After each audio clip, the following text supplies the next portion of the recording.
Hello. I just realized I was twittering on a little bit before the opening credits, and no one would have heard me because I wasn't actually added to the stream. God, that's how long ago it's been since I've done this. Hello there, everybody. My name's Leonard Sultana. I have been known under the nom de plume of an Englishman in San Diego, and I would usually turn around and say at this point that this is Talking Con, a cup of tea with an Englishman in San Diego, where I would be discussing everything pop culture, cons, and con culture, and San Diego Comic Con. Hello. Hello. Someone is very interrupting, but there we go. I actually thought that was a carer then, but no. You kind of are sometimes. Sorry. Yes. No. But by all means, take a seat. I'm only going to be on for a brief period of time. Hello there, everybody. Into the Blue Mister says this is an unexpected surprise, and it is. Thank you very much indeed. Weird Life of V, very nice to see you, Leonard. And Danbury, Lenny, you're alive. Indeed. I am. Kind of, barely. When you have people turning around and saying, how are you doing? How are you? When I've been saying, surviving, that's pretty much where I am. Paul, I think he's going up and checking on my dad. Yes, the last time I did this live stream was September last year. And safe to say, I thought things were going to be fine. I mean, I kind of mentioned and alluded to the fact that my father had not been well. And he hasn't been well, still hasn't. He went in hospital at the beginning of the year, was in there for 3 months. Was hopefully only going to be in there for a short couple of weeks, but no, it got a bit serious, and it is still a bit serious, to the point where we are currently in housebound mode.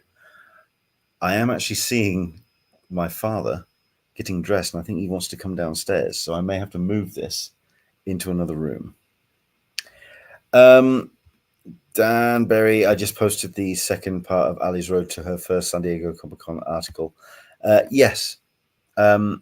First and foremost, we've got 7 people watching here, and we've got hugs coming in on the whole thing, and sort of people giving very kind words and sort of hugs left, right, and center. And you know what? I really appreciate it. Thank you very much indeed.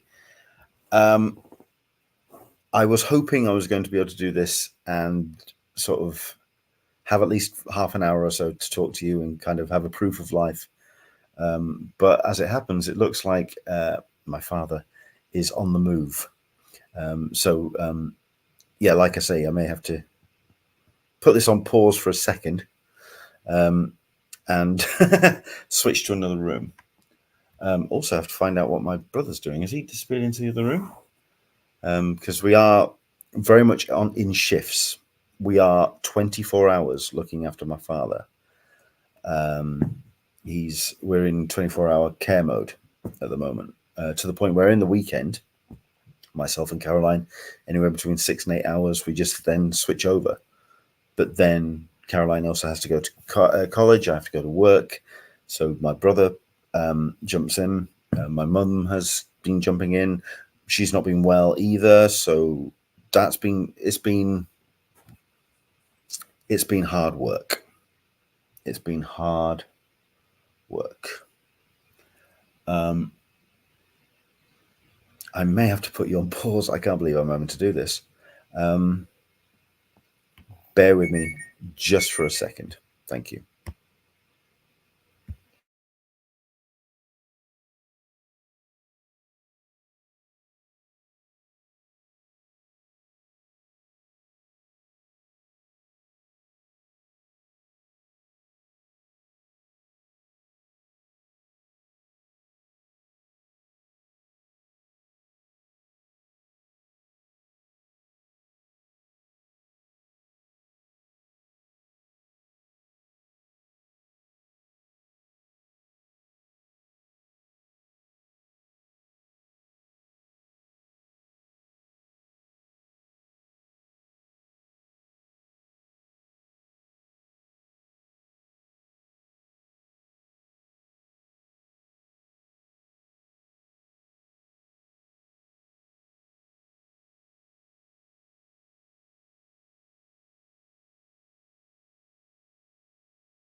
We're back and in a different room. So if there's any issue with the signal, please do let me know. This is where we are. This is what we're up to. It's a case of keeping a close eye on my father, monitoring his input and output, and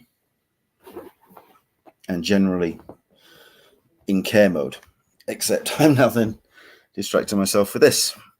But I wanted to jump on and explain where I've been and what's been happening and how much it's kind of killing me to not do my Englishman in San Diego thing. I mean, you can see the chins are coming back, just sorting myself out. Yeah, so I think Paul's got him covered at the moment. So a couple of things first. Number one, thanks for all the support, all the messages that people have been sending. Michael P, if you are ending up watching this on a replay, or if someone, I need to message him and sort of really touch base, but Michael P, Toby, Leanne D, Tess Fowler has been sending some great messages of support. Those that have been messaging, I've been very touched, and I'm really grateful for all of the messages that you've sent, and basically just letting me know that I'm missed, and I appreciate it. I also want to say a huge thank you to Dan Berry and the other contributors to the Convention Collective who have absolutely been picking up the slack. I have still been paying for the web hosting and other things coming out of my account, but to be honest, all the money has been going into looking after my dad, sorting out the house, sorting out the bills, yada, yada, yada. But the website itself has been pretty much run entirely by Dan Berry. And he has done a phenomenal job. Phenomenal. People are still respecting the Convention Collective and its passions, the contributors and what they are interested in. We're getting accepted for press rooms so people understand and appreciate what we are as a platform for spreading the word about some good stuff. We get reshares and all of any kind of updates being sent out. What Dan and the contributors have done, Ali has done, yeah, basically all of them have just done a phenomenal job. And Dan, thank you so much indeed for keeping that going. The plan is that ideally I would like to get this summer out of the way, get to about August, September, and do almost like a hard relaunch of the Convention Collective and possibly this Talking Con as well. We got half a season of this year and we were going really well, great guns, and then life interrupted and had a word. So let's have a look at this. Dan saying, yeah, well, we've got covering on the Convention Collective, Tribeca, New York Comic Con, Dragon Con, SDCC, all of which are being covered or will be covered on the conventioncollective.com. Please do follow along and yeah, just keep an eye on the website. But like I say, the idea is that there will be a hard relaunch because it's safe to say that since September, I have disappeared off the goddamn map. I've just vanished. And that's the way it is. It's a case of I had to. And I felt that I needed to, and I still need to. Back in January, February, March, me and Paul were talking, and it looked like we may be losing my dad within anywhere between 6 to 8 months. At which point he's now come home. He's now, can you regress from dementia? Because he seems to be a lot more clued up. My camera light is flashing. Please let me know if the camera's working. Please let me know that this is working. No idea why that's not staying lit up or anything. And I don't know what's going on. But, I mean, I don't want to lose my dad. And no unfought. We see you. Okay, thank you. Can you hear me? Okay. Let's talk about what I have been up to. The few things that I have done. I did get invited to Lawless in Bristol in May to panel host, which I did. I did 3 panels, including a massive Rogue Trooper reunion panel with the likes of Dave Gibbons, Patrick Goddard, Mike Dory, Mike Carroll. Just a hell of a lineup of talent, including, you know, the guy who co-created Rogue Trooper for 2000 AD. So that was a hell of a thing. I also did a panel with the 77 publications regarding their upcoming release of a book, which was very emotional. It was all focused around an upcoming book. Do check out the 77 publications for more information. Basically, I did a number of panels, and Sue Hadrell, who runs that con, just puts on an amazing show. And yeah, it was a case of I don't know if I wanted. I felt that I could disappear for a weekend, but I think I needed the break. The only thing is now that I definitely feel that Caroline needs a break, especially considering that she has gone through her college work, she's gone through her year, and she's come very close to not being able to complete her school year because she's had to take so much time off, either with my dad or through being ill herself. She was offered a place at university, a next step.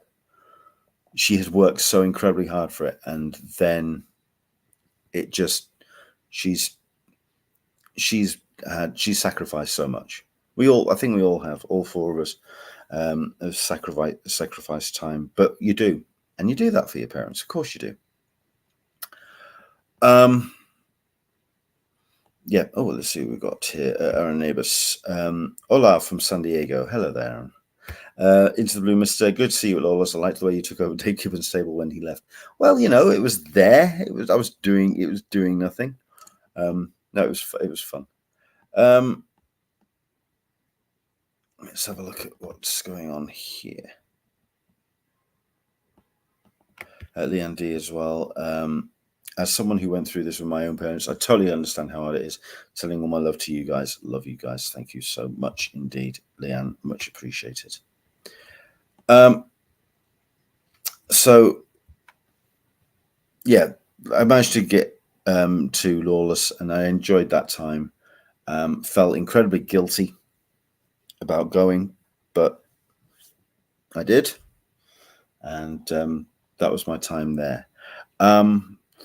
I've been supporting Kickstarters where I can. That's been my way of kind of giving back to comics.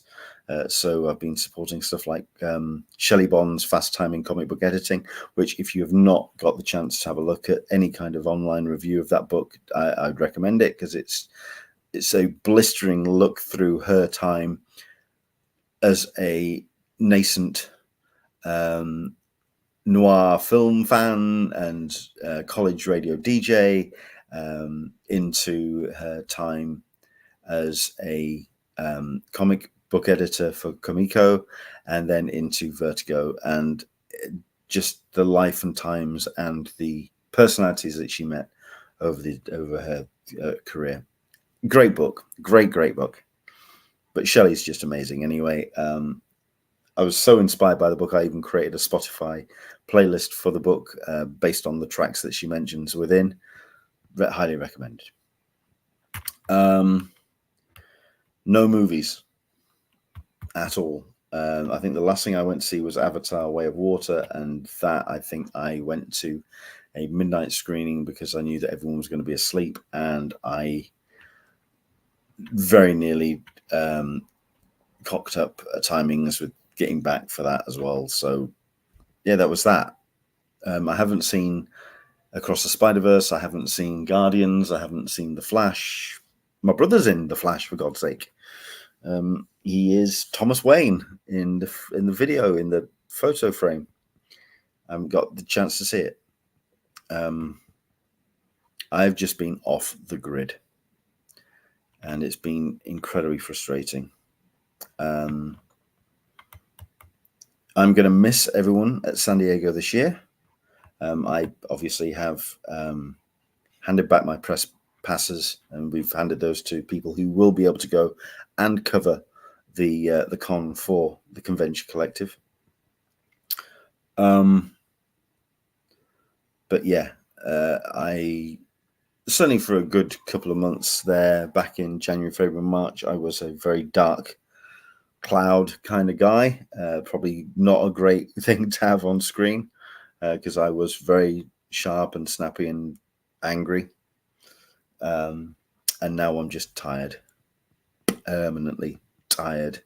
Oh, if only you had a hermit beard. Well, yeah, the chins are coming back. How's that? I'm trying to keep healthy, but working on it. Dan saying, Ali, Ali and I will make you proud at SDCC. I know you will. I absolutely know you will. I mean, I'd love to do some kind of, maybe organize some kind of live stream.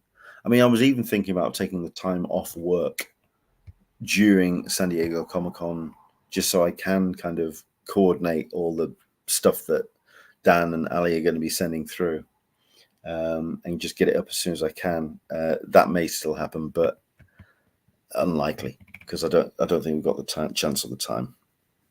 Things that we can talk about. How the con is going to be affected by things like the WGA strike.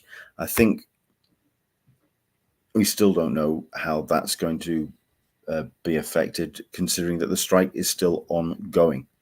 It's still a thing, very much so.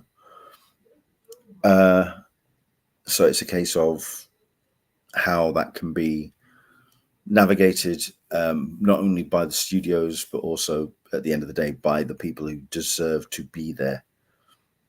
So what's this? Solicitor Smeg. Well, I'm out on SDCC this year too, so pity party live stream. It's possible that may be the case. I may be doing a pity party live stream. There he is, Michael P saying hello. I did big you up earlier, Michael, for all your kind words and your messages, sir. The SAG strike, if that happens, it will be worse for SDCC. Yeah, the Screen Actors Guild.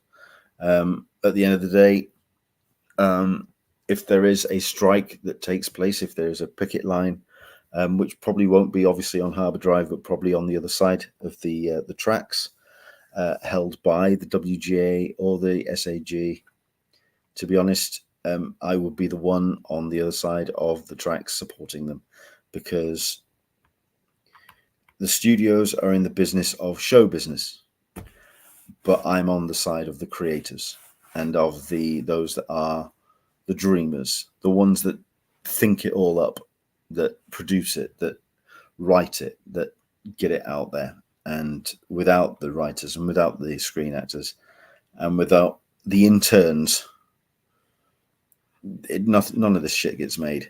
And I think some of the most underappreciated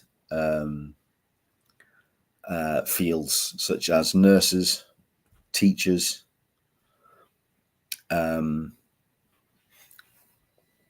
interns. They're just not appreciated at all. And comic book artists and writers, how we don't have a union for them is beyond me. But there we go.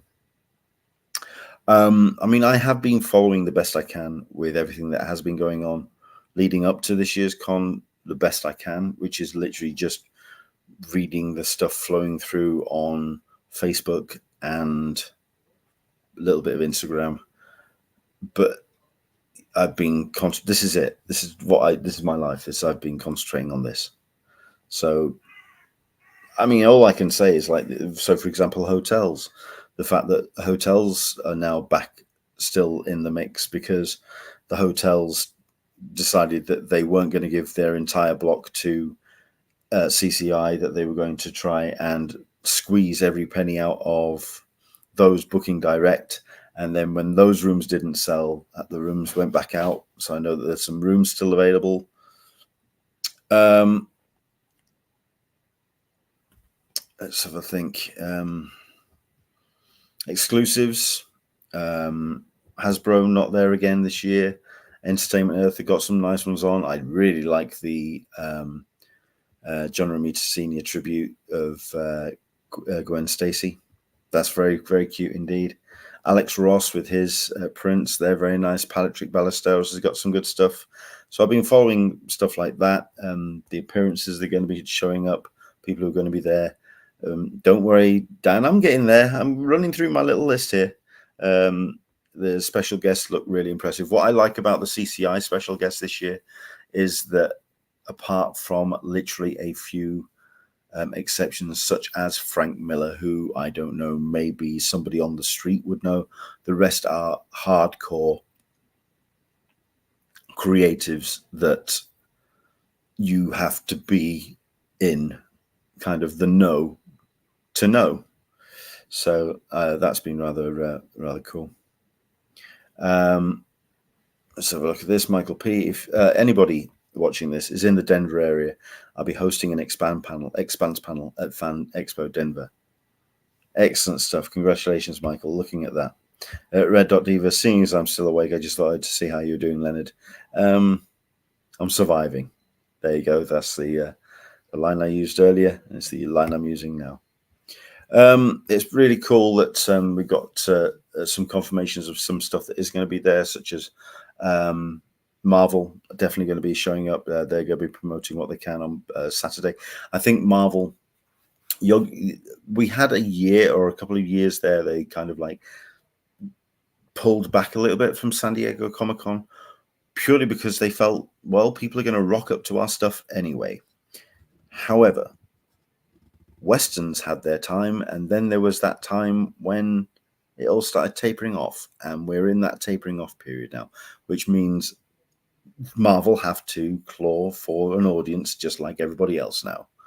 People will not just rock up at the door for their stuff, especially when it is of the quality of Thor: Love and Thunder and Ant-Man Quantumania. I actually quite liked Love and Thunder. It was fun. I don't know if it was funny. I think it was trying to be funny, but it was generally fun. Quantumania was just garbage for me. I still think the best thing I've enjoyed the last thing I really enjoyed from Marvel was She-Hulk and Ms. Marvel, which was really good.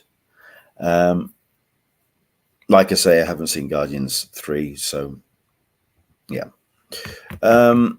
Kevin Smith's rocking back up. Apparently he's going to be at the Tin Fish, or what was the Tin Fish. I wouldn't be too concerned about the whole business with Tin Fish changing names, if anything, because, well, it's changed it for the better. The people that are currently running it now, at least, are not going to be driving the business into total insolvency. So there we go. Leandy, the whole Aftershock comics mess with bankruptcy.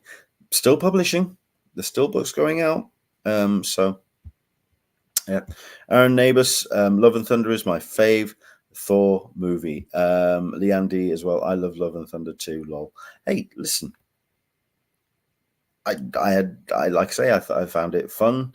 It was, yeah, it was all right. I dug it. I haven't seen it again since I watched it, and I might just kind of redress that balance the next chance I get. But yeah, the next chance I get. Oh, not Tim Fish for Kevin Smith. He's at Tin Roof. Oh, there you go. Right. And Red Dot Diva and Michael P remind us that Secret Invasion is out this week. It is. And I've seen the first minute and a half, 5 minutes, sorry. And it's very, very good. It looks nicely dark, and yeah. Apparently Paul's in that as well. My brother's in that one. Don't know what he's in, but they were filming in Leeds and in Halifax. So yeah, I think he's like an agent of some description. If I spot him, I'll do a screen cap and send it. So Kevin Smith's rocking up Doctor Who. Russell T Davis, I think same drill. They need to kind of get some of that mass fan base back to kind of create the excitement for Doctor Who again. I mean, nothing against Jodie Whittaker, but I don't think the creative team behind the scenes helped too much. They made it a little bit too inside baseball, and they didn't make that fun either. They just tried to make it epic, and you need to have something to enjoy. So yeah, Doctor Who, I'm sure Russell T Davis is going to be there to kind of grab someone. Non-appearances yet. Sideshow not rocking up. The whole business with Funko and Mondo. Mondo going to have their own, if they have their own booth, they're going to be back behind trestle tables again. They're not going to have the support and money of Funko behind them. They're just going back to basics. Posters, man, they're back to what they know and to what they do, and record sleeves, and that's it. So it'd be good to have that kind of restock of what they know. Well, Solicitor's Meg saying, surprise, no Funko exclusives yet. There are one or two out there, but they're all third party. For example, like I say, the have I got it? It's lined up here. Have I got it on a screen? I mean, we've got a couple.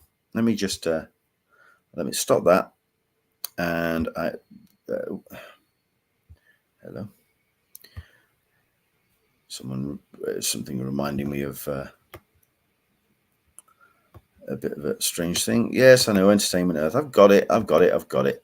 Chilly boots, everyone. So yeah. Entertainment Earth, live and in person at Comic Con 2023. And like I say, the ones that I really quite like the look of.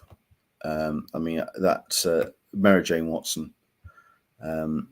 I rather like. You've got the Flash movie, Cos Baby, which I don't particularly like at all. I don't think they're really good. But no, that's the first Funko really that has hit the roads. And yeah, face it, Tiger, you just hit the jackpot in a speech bubble above her head. And I quite like that. I think that looks rather cute. There's no way I'm going to be able to get my hands on one because I ain't going to be going. But yeah, I think that's rather nice indeed. Yeah.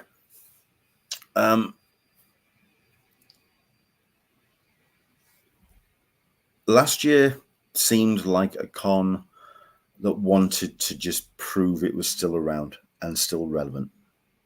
And it did, because people rocked up. But now the entertainment landscape has changed so much that now pop culture has got to show or demonstrate that it's still relevant. We are, and that's bollock away if we're not already there, that nerd and geek is back to being a derogatory term. The Big Bang Theory was killing the golden goose. The whole line of from Kevin Smith that we were the ones that were then finally making things that normal people were interested in. We're now back slowly but surely becoming the niche again, which means instead of it being so mainstream that the studios and the publishers don't have to put all the effort in really to kind of get everyone's attention, they have to be back on the shill again. They have to be out there demonstrating. So I think the relevancy of San Diego Comic-Con will become more apparent. Not the con itself, that proved its worth last year.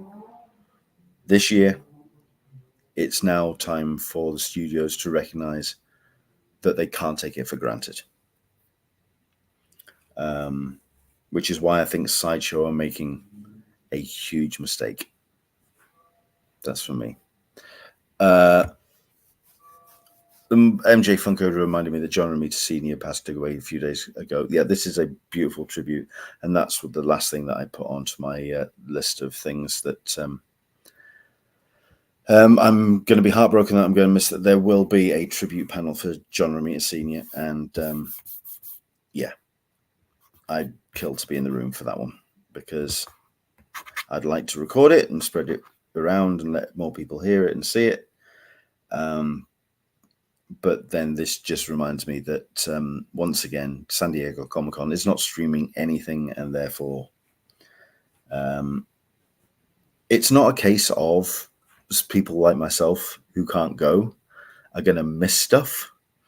It's the fact that there's all the content that it generates, and people on a wider audience miss it. It's the one thing that Comic-Con Online demonstrated, that there is an audience for the content that is created at San Diego Comic-Con, and we miss it. Those outside of the con, we just miss that content. And for me, it's important content because it's just celebrating the stuff that we love. Okay. My dad's up and about. He's going to need his medication relatively soon and get himself settled back into bed. I'm so glad that Paul's here. Otherwise, I would have had to have cut this short 25 minutes ago. But the reason for this stream was just to say I'm still here. I'm still around. That I wanted to say thank you very much indeed for everyone's support, for all of the kind messages. That there is some coverage still being generated on the conventioncollective.com. It's just not being done by me. And the people that are generating it deserve all the credit in the world. That I do want to come back. I appreciate that when I do, and when I do get myself back up into speed into some kind of fandom and representing of fandom at conventions and whatever, I will be starting from scratch. It's going to be great. Step one again. And I'm all the way back. All that time effort that we put in, or I put in, we put in, I'm going to be starting from scratch. Part of that actually is quite exciting, that I just see if I can reclaim some of that ground. But I appreciate that I've been away for some time and I've got some work to do. That being said, I still have work to happen here. And it is all entirely down to my dad, his health, and the opportunities to do what I need to do. Let's have a look. Solicitor Smeg, SDCC is missing an extra revenue stream and they could get monetized in a minute. We thought that when they did SDCC on demand. And, you know, was it not Lionsgate? The Legendary completely cocked that one up. Yeah. Red Dot Diva. Also, they do not dish out as many press passes. The last few years aren't big outlets are a missed opportunity, especially when this goes back to nerd-centric stuff. Agreed. Very much so. Aaron Neighbors, love you, brother. I love you too. Dude, do you know what? I said this the last several times I went to San Diego Comic-Con. It wasn't the con I missed so much. It was the people, the family that I have made. And that's the thing that's really kind of hurt over the last 6, 7, 8, 9, 10 months and the rest.